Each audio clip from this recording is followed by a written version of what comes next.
एक तरफ इंसान मन पेड़ ल काटे ऊपर काटे जात हे और प्रकृति के खिलाफ जावत हे, वहीं दूसर तरफ पर्यावरण प्रेमी हा प्रकृति ला बचाए के बीड़ा उठाए। काबर की एमन जानथे कि एक पेड़ कई जिंदगी ला जीवन देथे। एक ऐसने पर्यावरण प्रेमी के बारे में बतात हूँ जो 27 साल से पौधारोपण करत हे। ये जन्मदिन रहा या कोई मांगलिक अवसर में पेड़ पौधा लगाए के अनोखा पहल करे हे। जी हाँ, मैं बात करत हूँ हमारे छत्तीसगढ़ के दुर्ग जिला में रहने वाला रोमशंकर यादव जी के, जो पेशे से पत्रकार भी है। एकर सोच समाज में नवचेतन जगाथे, जेला देखते हुए अमिताभ बच्चन हा एकर काम के सराहना करत हुए केबीसी के मंच में फोर्स फॉर गुड हीरो से सम्मान से नवाजे है।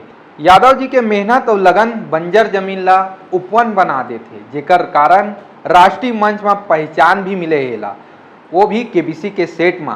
छत्तीसगढ़ जहाँ कई हजार पेड़ कटत है, वहाँ यादव जी पौधारोपण के कार्य सराहनीय हेवय। खुद अमिताभ बच्चन भी ये पहल के जुड़े के बात करे है और लोगन मतलब भी जुड़े के अपील करे है।